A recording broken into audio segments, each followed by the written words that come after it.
Assalamualaikum warahmatullahi wabarakatuh.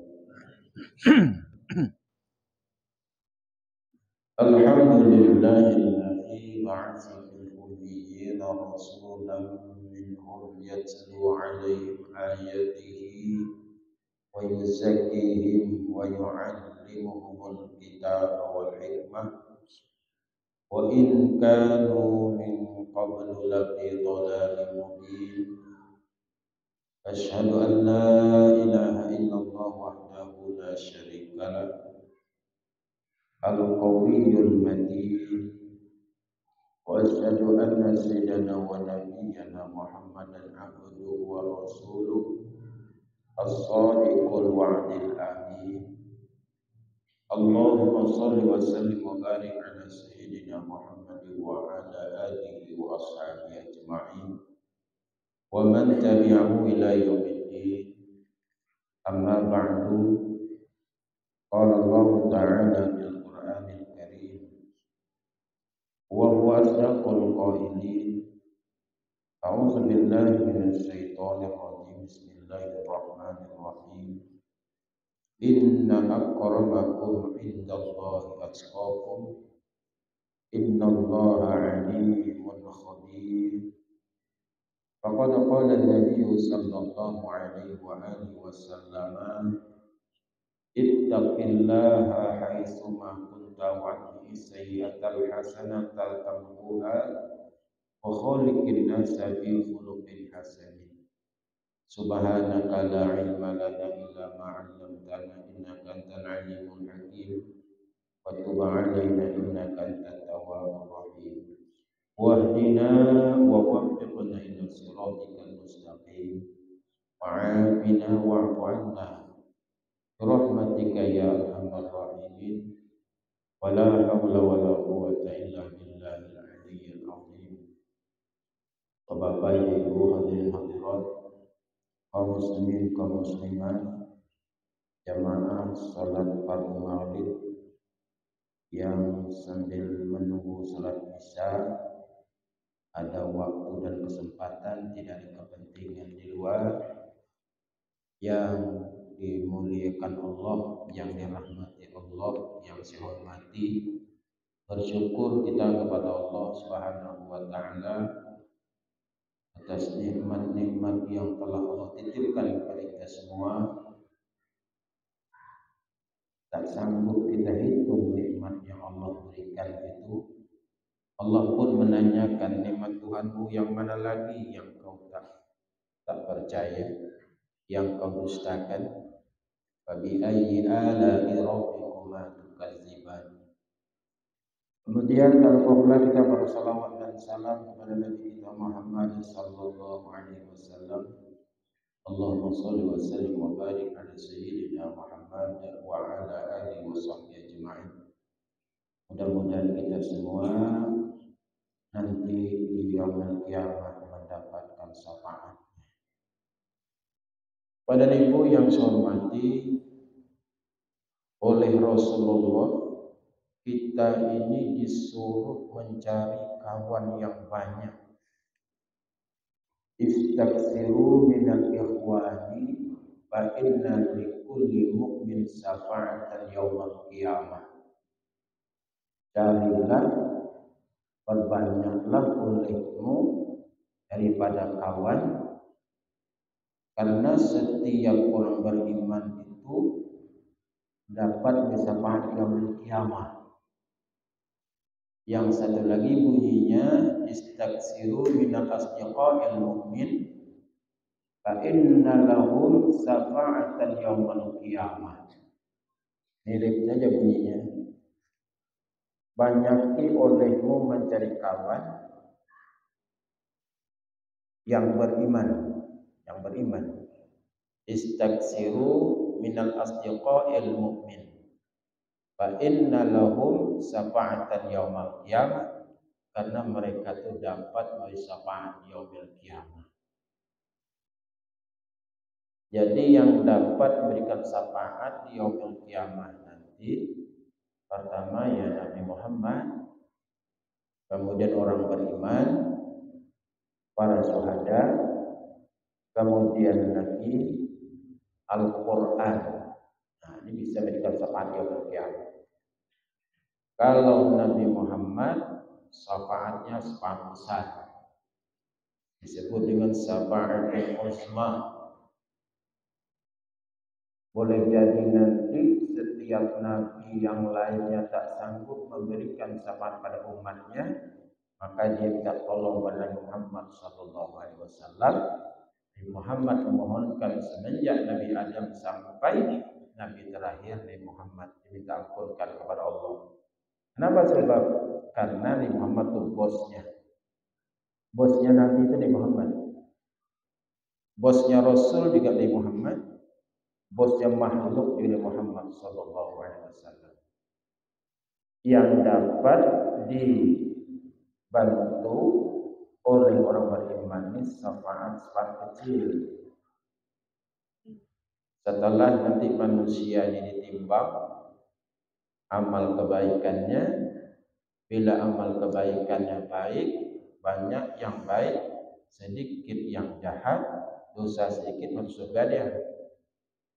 Sebaliknya, kalau banyak dosanya, ringan kebaikannya, masuk neraka dia.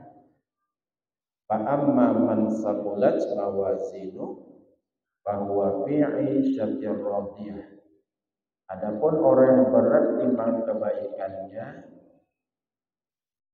kebaikannya itu berat, berarti ringanlah dosanya. Bahwa fi 'isyatir radiyah, maka dia nanti dihidupkan Allah dalam kehidupan yang menyenangkan. Tafsirnya menyenangkan masuk surga. Wa amma man khaffat mawazinu, adapun orang yang ringan timbangan kebaikannya berarti dosanya berat. Fa ummu hawiyah, maka kembalinya adalah hawiyah. Tahukah kamu hawiyah itu?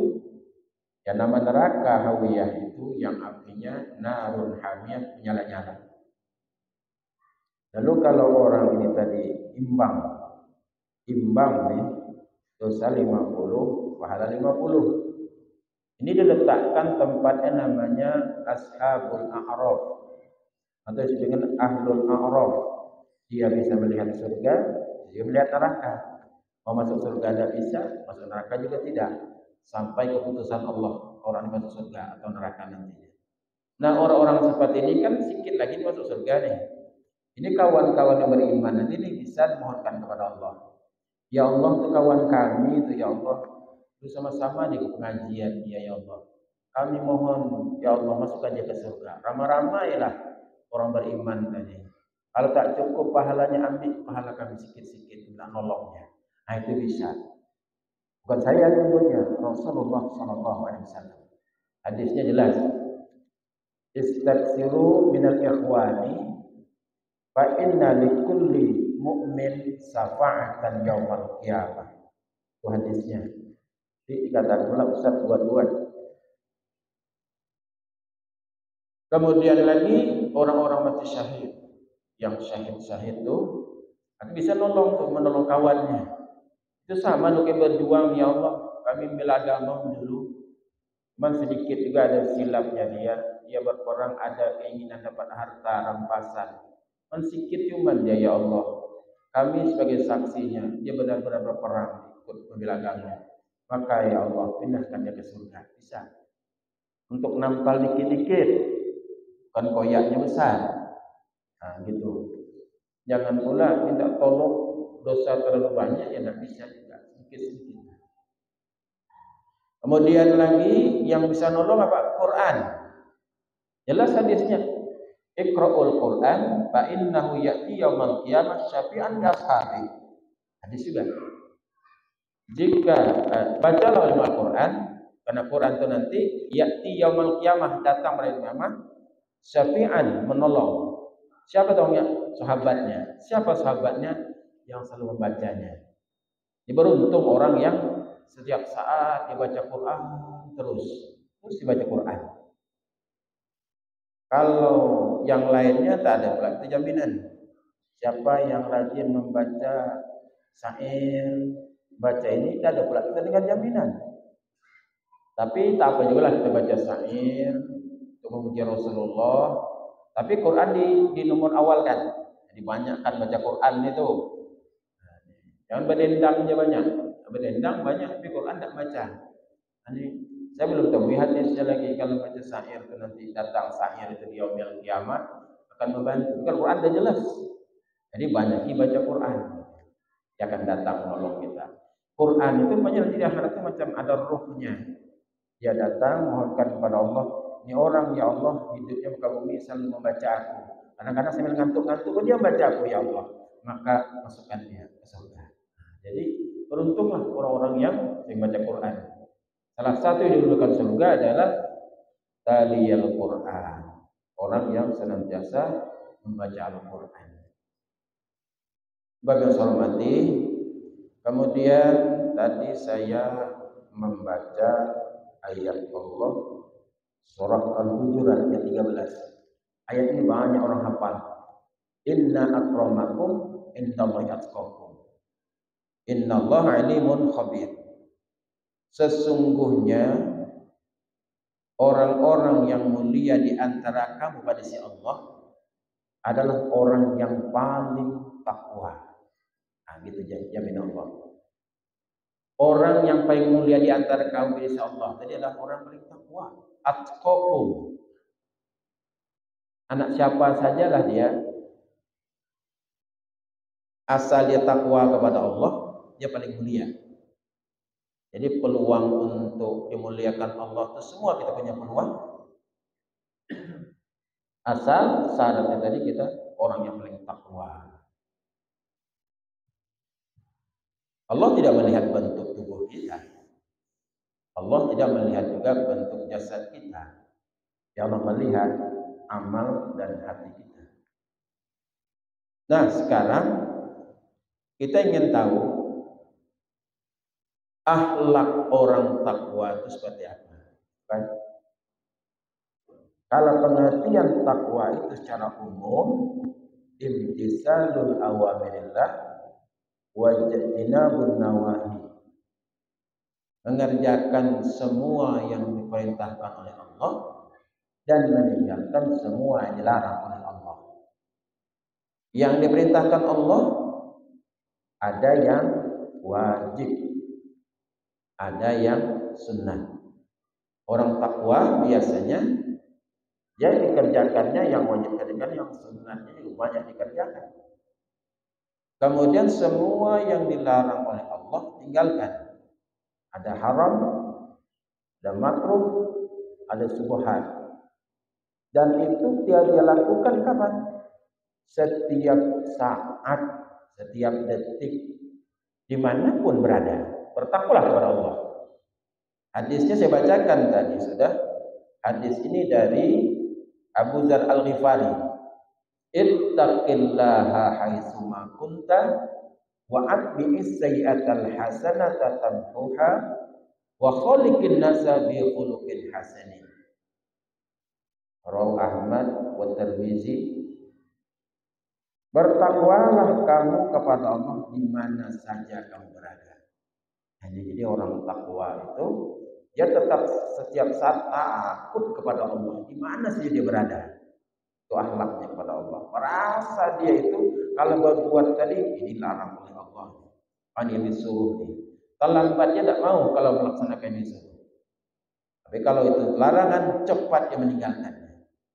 Kan kita ini bukan berada di sini saja. Makanya dimanapun berada kita ini merasakan bahwa dalam pengawasan Allah. Ya, sesuai dengan kajian kata dalam ilmu tauhid, Allah itu kan wujud. Wujud arti ada. Di mana adanya Allah? Wa huwa ma'akum aina ma kuntum, dan dia Allah itu beserta kamu di mana saja kamu berada. Jadi di mana ada peluang kita untuk dapat takwa Allah? Tak ada. Di mana saja kita, di kamar sendirian, di rumah kah, di musholla kah, di surau kah, di masjid kah, di kantor kah, di ladang kah, di hutan kah, apalagi di kebun kah? Coba. Dalam kapal kah, kapal udara kah? Tetap kita mesti bertakwa kepada Allah. Tidak ada peluang untuk tidak bertakwa, ya kan? Aku kalau temilan takwa, kenapa orang banyak? Nah keluar temilahan, lah lainlah model. Jadi berarti dia tidak menganggap bahwa dirinya itu Allah tuh ada melihatnya.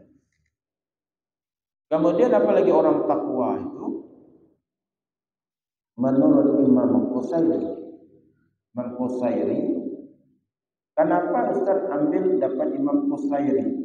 Jawabannya Imam Qusairi jauh alim daripada kita. Dia lahir di daerah Teheran, daerah Naisabur, sebelum tahun 1000 dia lahir sudah.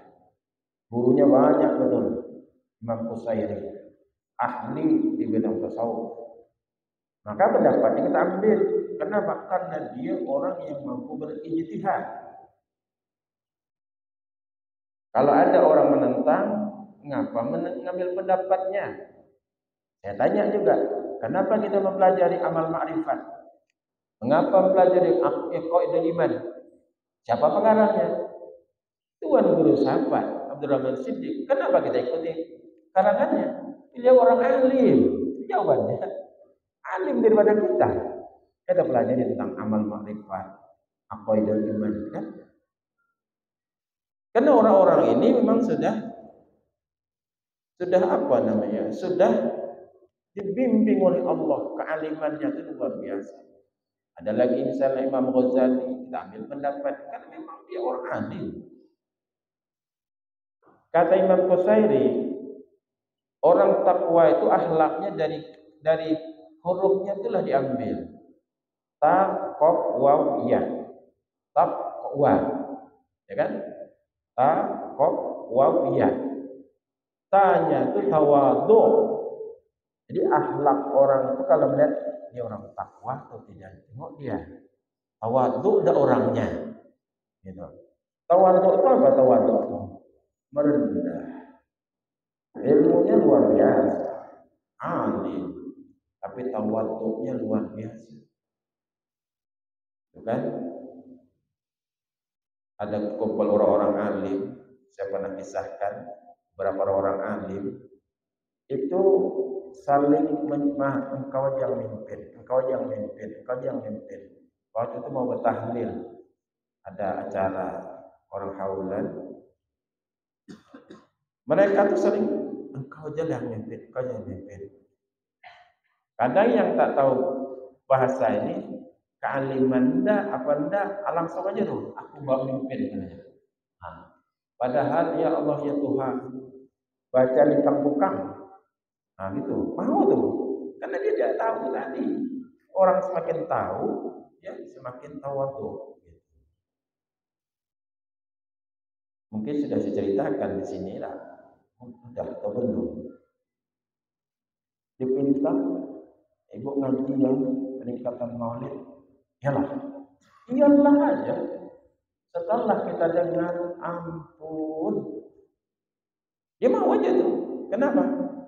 Ya kekurangan di pengetahuannya dia tidak tahu. Dibacanya lah. Wa may yurid sawaban dunya nu'tihi minha. Angkatnya lagi. Wa may yurid sawaban akhirati minha, katanya. Gimana salahnya? Kan tahu semua orang sini. Tahu salahnya. Dia tak pernah belajar tajwid. Non mati dengan izhar khalqi. Tak boleh dengung. Dia pantai ya situ. Gitu. Tapi tak pula saya bahas waktu saya naik berceramah nanti. Singgung pula. Ya. Cuman tahu. Ini. Padahal dia tidak tahu, tapi mau, gitu kan? Jadi sebenarnya orang semakin tahu, dia semakin merunduk dia, semakin berisi dia. Padi kalau dia merunduk, kita tuai, isinya penuh tuh Pak. Tapi kalau kuning, tegak, di atas tuai lah. Tidak ada berisi itu, hampa dalamnya. Maka tegak gitu kan. Artinya kalau yang tak berisi itu kaleng itu dipukul tang tang tang. Kalau berisi tuk tuk tuk gitu dia. Makanya orang alim itu bukan kaleng-kaleng. Nah gitu. Kata Abdul Samad bukan kaleng-kaleng aku nih. Artinya memang orang yang berisi tadi. Di tawadhu, mudah-mudahan dengan tawadhu tadilah Allah angkat derajat kita. Jangan kita sombong. Kalau kita menyombongkan diri, tidak diangkat derajat Allah benar ke bawah. Man tawaddu'a rafa'ahu Allah. Siapa yang tawadhu, Allah angkat derajat. Siapa orang yang paling tawadhu itu sebenarnya? Nabi Muhammad sallallahu alaihi wasallam. Wa kana sallallahu alaihi wasallam sadidal haya'i wat tawadhu. Nabi Muhammad itu tawadhu dan sangat pemalu orangnya. Tawadhu luar biasa. Kadang berjalan kepada sahabat, engkaulah dulu kata Rasulullah, aku di belakang saja. Cuma dikosongkan di belakangku.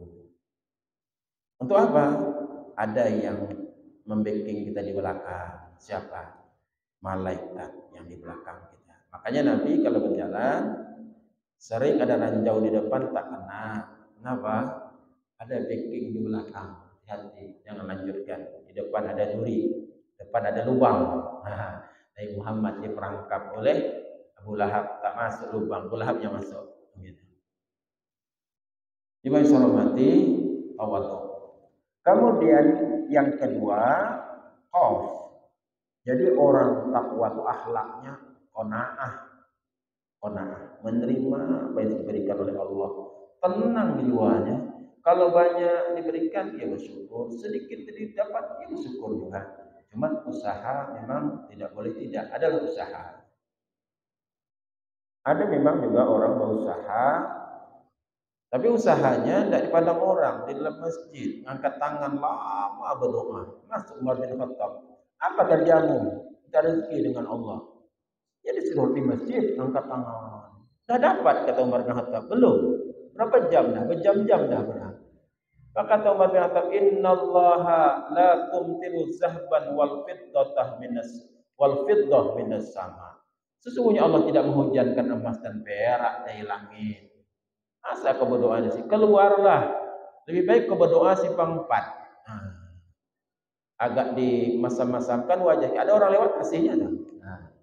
Tidak sedekah. Parah juga. Tidak sedekah. Hari ini ya Allah, macam-macam orang cari usaha. Kita lewat seperti perempat jalan lampu merah. Kata siap. Badannya pecah kamu. Pakai cat besi itu kayaknya. Silver. Dulu kita lihat di Bandung, di Jakarta, kita lihat. Sekarang masuk ke Tembidahan udah. Wah, itu saya bilang. Macam-macam cara cari duit. Ya Allah. Usaha juga dia. Cuman tidak sukanya saya pusatnya nampak. Nah, tanda pendek pusat tak nampak. Memang. Nah, katanya. Sangka patung, dia bergerak dia. Mesti tak diminta itu. Bergerak dia. Macam-macam. Ada lagi ya macam-macam lah. Ada yang modal kita masuk usaha. Ada usahanya kan, nyanyi dia, ngamen, usaha. Ibadah di masjid tadi. Lama betul. Mana? Tak ada. Tadi orang nengok juga. Menatap yang masuk. Dia usaha. Ada usaha kita. Dapat sedikit. Syukuri. Ini Allah juga yang berikan. Syukur kita kepada Allah. Ya tenang hidup tuh. Memang orang miskin itu amal terbaiknya sabar. Kalau orang kaya tahu diri pula dia. Nah kan itu. Berarti engkau kaya oleh Allah. Kau dikayakan berarti engkau mikirkan orang yang miskin gitu. Yang miskin tahu diri pula. Begitu hidup nih. Nah, ini qanaah. Kemudian orang takwa itu biasanya wara. Kayak ain ujungnya, jangan hamzah. Wara itu orang yang sudah bebas dari syubhat. Benda yang ragu-ragu. Kalau dikasih makanan dia ragu tak dimakannya. Ditanyanya nih, Walimatul urus, pengantinan. Pengantinan, datang kiai, nanya, apa lauknya nih? Lembu Pak Kiai. Siapa yang nyembelihnya? Entah. Ragu dia. Tadi makannya bisa juga nyembelih kata dia. Nah, lembu ini disembelih oleh kiai sana. Makannya tuh. Maka dia yakin kiai itu paham menyembelih. Takutnya dipotong aja. Nah, itu takutkan. Maka itulah kita takut membeli daging yang berkaleng-kaleng itu kan. Ada di mana datangnya. Murah harganya. Tapi penyembelihannya kayak apa? Nah, masalah. Coba kalau nyembelih bukan nyebut nama Allah, apa hukumnya? Gitu kan? Atau nanti sapi itu dimasukkan ke mesinnya, keluar dagingnya lagi. Tapi ini nyembelihnya. Kan ngeri kita. Nah, jadi kalau ragu dia tak makan. Ada orang-orang ahli. Apa namanya? Menghindari pada subuhat. Umar bin Khattab menyentuhkan subuhat seperti apa? Duitnya jatuh. Duit koinnya jatuh. Entah dinar, entah dirham, jatuh. Mau ngambil duit dia, rupanya ada pula duit yang serupa di situ. Tak jadi dia ngambil. Mana duit saya agaknya katanya. Tak jadi dia ngambil. Biarkan dia begini. Aku udah kita tak ngambil lah. Duit kita gugur 100.000. Pas kita ngambil ada pula duit satu. Bingung kita. Yang mana punya aku? Kalau aku just ambil satu, dia punya aku satu, nah, kan? Dia enggak. Kalau ragu, maka dia tak ambil. Nah, begitulah orang yang menghindari daripada subuhat tadi. Kan berat itu kan. Jadi orang yang sebenar-benar takwa, seperti itu berat. Warak dia. Kalau makan, seperti makan di KFC itu, bayar dulu. Baru kita makan. Udah milik kita beli. Kita makan. Yang susahnya hidangkan dulu. Kita makan ramai. Udah tuh entah apa sebab tercekik kita mati. Siapa yang bayar? Jadi tadi bayar. Kan? Kalau dibayar dulu berarti pemilik kita. Ya. Berilaan ya. Sebelumnya berilaan. Coba. Buat biasa. Saya pernah ketemu di Pekanbaru itu daerah Rombai. Rumah makan orang Kampar.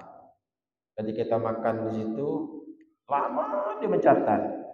Kenapa lama kali Pak catat? Supaya kami tidak ditanya di akhirat nanti. Kau makan sepotong ya, ini harganya segini. Kita hitung satu-satu ya. Kita ulang lagi ya, kata dia. Maaf, saya bilang ini baru ketemu orang seperti ini. Kita betul-betul kita hitungnya katanya. Jangan ada persoalan kita nanti di akhirat nanti salaman lepas. Yang kebanyakan lah entah apa-apa dihitung entah yang kita makan udah harganya udah tinggi aja gitu kan. Hati-hatinya. Kenapa? Akan ditanya di akhirat nanti kan. Saking takutnya dia. Saya bilang ada nih model karakter orang yang bertakwa kepada Allah sendiri. Pada Ibu hormati, ini tadi menurut Imam Qusairi. Kemudian takwa di ujung ada ya tuh. Ya itu yakin. Yakin apa? Yakin bahwa kita ini nanti setelah meninggal masuk kubur, hidupkan lagi, kemudian kita ditanyai nanti, dihisab, nyebrang di Shiratal Mustaqim, menerima kitab. Yakin kita itu adanya. Kenapa yakin kita? Karena di Quran ada. Iqra'ul Quran, baca Al-Quran kan? Iqra' kitabak kafa binafsikal yawma 'alaika hasiba. Itu Qurannya. Baca kitabmu kata Allah. Kitab catatanmu di dunia. Ini datang. Kita baca. Ini catatanku di dunia. Bahaya nih. Ini kan neraka begini. Nah, ada di Quran semua. Makanya kita iman dengan Quran itu benar-benar 100% iman kita. Makanya kenapa kita agak-agak risih kita melihat kelakuan Israel itu. Kenapa? Karena mereka itu yang dihantarnya Palestina. Palestina ada Masjid Al-Aqsa di dalamnya. Itu masjid nomor dua kalau nggak salah didirikan dunia setelah Masjidil Haram. Masjidil Haram dulu, Masjidil Aqsa. Kira-kira 40 tahun lah katanya duluan dari Masjidil Haram. Masjidil Aqsa itu didirikan. Dan Nabi Muhammad pun pertama Isra Mi'raj minal Haram ila Masjidil Aqsa, kan gitu. Makanya kita sekarang nih gimana gitu. Jangan sampailah Masjid Aqsa itu dibombardir mereka. Ngeri gitu terhadap orang itu. Makanya sedapat kita berdoa-lah kepada Allah. Memang Allah yang menjaganya, tapi usaha kita ada juga. Gitu. Kenapa? Kita sepenuhnya beriman dengan Quran. Kenapa kita prihatin dengan saudara-saudara kita sana? Karena hadis mengatakan la yu'minu ahadukum hatta yuhibba li akhihi ma yuhibbu li nafsihi. Tidak beriman kamu hingga kamu menyayangi saudaramu sebagaimana kau menyayangi dirimu sendiri. Mereka adalah saudara kita. Sudah apa? La ilaha illallah. Sama-sama ucap la ilaha illallah. Saudara kita. Dan makanya kita, gimana gitu prihatinnya melihat kelakuan orang. Terlalu memang. Yang mereka itu kejam. Kalau kejam mereka itu sejak dulu sudah. Nabinya aja mau disalibnya. Riawak nih. Nabinya mau dibunuhnya. Nabi Isa itu kan dikejar oleh mereka, orang Bani Israel. Bahkan muridnya sendiri yang menunjukkan persembunyian Nabi Isa itu di situ katanya. Lalu mereka ngejar dan membunuhnya. Tapi Allah rubah wajah Yudas Iskariot itu menjadi wajah Nabi Musa, Nabi Isa. Nabi Isa diangkat ke langit. Jadi Yudas Iskariot yang tertangkap, yang disalib itu. Nah, diangkat ke langit Isa. Sampai hari ini Nabi Isa belum wafat.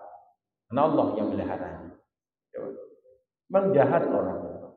Jahat. Lalu keturunan mana sebenarnya mereka itu? Keturunan dari Yakub. Ishak punya anak. Yakub. Yakub ini dua berat kembar. Isbu kembarannya nih. Yakub dengan Isbu ini kembar. Tapi Isbu ini jahat orangnya. Kata Ishak, anakku Yakub, engkau orangnya baik. Sementara saudaramu tengok sedikit-sedikit dia mau membunuhmu aja. Kayaknya bapak payah menjaga engkau. Sesaat nanti kau dibunuhnya. Jadi dengan tidak pengetahuan Isbu, kata Ishak, anakku Yakub, engkau tinggalkan lari, pergi engkau ke Irak sana di Babilonia. Sana ada paman, tinggal kau di sana. Yakub pergi meninggalkan. Nah, dikarenakan tinggal sembunyi-sembunyi, pergi namanya Israel. Isra bukan berjalan ya. Jalan waktu tidak diketahui, pergilah. Jangan ada yang beritahu pada Isu di mana Yakub. Kemudian Yakub tinggal di Irak itu. Di sanalah dia dapat istri. Siapa istri yang pertama namanya Layah kan? Dapat anak 10 orang. Bini yang kedua Rahel. Dapat anak lagi 2 orang. Yusuf dan Benyamin. Ini Yusuf nih anak istri yang kedua. Anak istri yang pertama 10 orang. Di atas 10 orang ini jahat-jahatnya orang ini. Anak Yakub ini. Di dalamnya ada namanya Rabil, ada juga Sam'un, ada juga ada Yuda namanya. Dan Yuda inilah keturunannya nih, Yahudi tadi. Jadi kalau orang nyebut Yahudi, Israel sama dong. Jadi mana pula Israel, Yahudi ya Israel. Gitu. Jadi masih hormati. Jadi Yakub nih nampaknya Yakub ini sayang dengan Yusuf. Nah, kepada anak yang pertama yang 10 orang ini kurang sayang. Jatuh hati kepada Nabi Yusuf disayang ayahnya. Kenapa? Karena Yusuf ini ada tanda kerasulan. Nah, gitu. Izqala Yusuf li abihi. Nah, berkata Yusuf pada ayahnya bahwa aku melihat 11 bintang dan matahari, bulan. Ra'aituhum li syajidin. Karena semuanya sujud kepada aku. Ini Quran kan gitu. Berarti kata Yakub, anakku Yusuf nih bakal jadi nabi nih. Nah, gitu. Karena nampak sayangnya Yakub dengan Yusuf, oh dah cemburulah abang-abangnya tadi. Hingga Yusuf dipinjam. Ayah, kami buat Yusuf jalan-jalan. Bukan buat jalan-jalan, dimasukkan ke sumur. Nah, kan jahat. Maksudnya dulu jahatnya. Masukkannya ke sumur, biar dia mati. Dan mereka pulang. Kata Yakub, mana adikmu Yusuf? Nangis-nangislah mereka tuh pura-pura. Yusuf dimakan serigala ya. Serigala ya. Ini bajunya. Sengaja bajunya tuh di model koyak-koyak gitu. Carinya darah, ini bajunya. Menangislah Yakub. Nangis Yakub terus mengingat anaknya Yusuf tadi. Sampai buta matanya Yakub tuh menangis. Paling menghormati. Kemudian setelah Yusuf jatuh dalam sumur, lalu ada orang lewat ke sana. Kisahnya nak ngambil apa? Ngambil air ke bawah tuh. Bergantung dia di gayung tuh, diangkat ke atas. Ada anak mungil. Akhirnya dijual belikanlah Yusuf sampai ke Mesir. Karena harganya mahal, anak yang bagus, Raja Kiptir lah yang beli. Raja Kiptir punya istri Julaiha yang tidak ada punya anak. Mereka yang melihara. Jadi kisah akhirnya nanti, Nabi Yusuf ini menjadi bendaharawan negara di Mesir. Karena waktu itu cuma di Mesir yang bisa mempertahankan pangan. Waktu itu di Irak tidak ada bahan makanan. Jadi abang-abang 10 tadi pergilah cari makanan, pergi ke Mesir. Kata Yusuf, ini abang-abangku dulu nih yang memasukkan aku ke sumur. Ini dia rupanya. Dia tidak kenal lagi dengan Yusuf. Nah, tidak kenal lagi dengan Nabi Yusuf. Ini abang-abangku ini yang jahat-jahat. Ngapa kalian ke sini? Kata Nabi Yusuf. Dia sudah jadi menteri perdagangan. Apa? Pemeliharaan negara ini untuk menyimpan bahan makanan. Kami tidak ada makanan. Baik, kata Yusuf, kalau kalian mau makanan, satu syaratnya. Apa? Bawa adikmu Benyamin ke sini, baru kasih makanan. Karena Yusuf rindu betul dengan adiknya Benyamin. Karena dia seinduk dengan ibunya, adik Yusuf.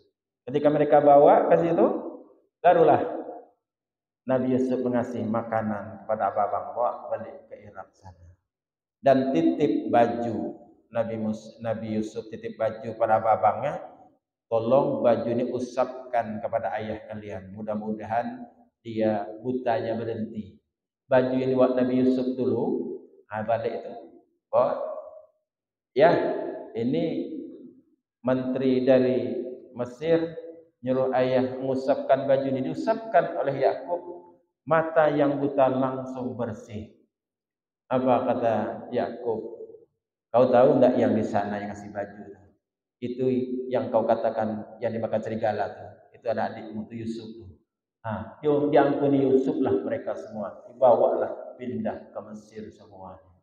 Nah, akhirnya Bapak Ibu hormati, akhirnya si Yakub baliklah Palestina semula udah tuanya. Kuburannya di Hebron. Di situ berdampingan dengan Ishak ayahnya. Ada yang katakan kan Hebron itulah juga kuburan Nabi Ibrahim alaihissalam. Di situ semuanya. Hebron itu sekarang habis porak-poranda di bantai Israel. Jadi memang negeri itu negeri Nabi semuanya. Bisa. Supaya apa nih? Supaya kita agak-agak tahu juga wawasan kita. Bukan saya mengatakan Bapak tidak tahu, di sepengetahuan saya. Kemudian Bani Israel ini dalam Quran memang Allah buat mereka orang yang pintar-pintar. Ya Bani Israel azkuru ni'mati allati an'amtu 'alaikum wa anni faddaltukum 'alal 'alamin. Allah buat mereka pintar-pintar memang di dunia ini. Itu buktinya mereka bisa menguasai perdagangannya. Mereka itu pintar-pintar. Faddaltukum 'alal 'alamin, diberikan karunia di dalam alam ini. Tapi itulah jahat mereka. Jadi hormati, kita tak ada lain akal kita sekarang ini gimana? Kita ya berdoa, kalaupun ada duit kita sisihkan, ada pengiriman ke sana, supaya nanti di akhirat ditanya Allah, ada enggak engkau membela saudaramu sana? Ada. Seperti burung pipit memadamkan api Raja Namrud, membakar si Nabi Ibrahim. Dengan paruhnya yang kecil, menjatuhkan air dari atas. Apa kata cecak? Mana pula mati api yang sebaris itu dengan dari air mulutmu itu? Apa kata burung pipit? Supaya aku ditanya oleh Allah di akhirat, ada enggak kau mau memadamkan api itu? Ada, semampu aku. Kan gitu. Masih ada waktu kita? Habis. Jadi menghormati akhlak kita, ya akhlak orang takwa tadi lah, mudah-mudahan kita diberikan Allah. Wabillahi taufiq. Assalamualaikum warahmatullahi wabarakatuh. Ya.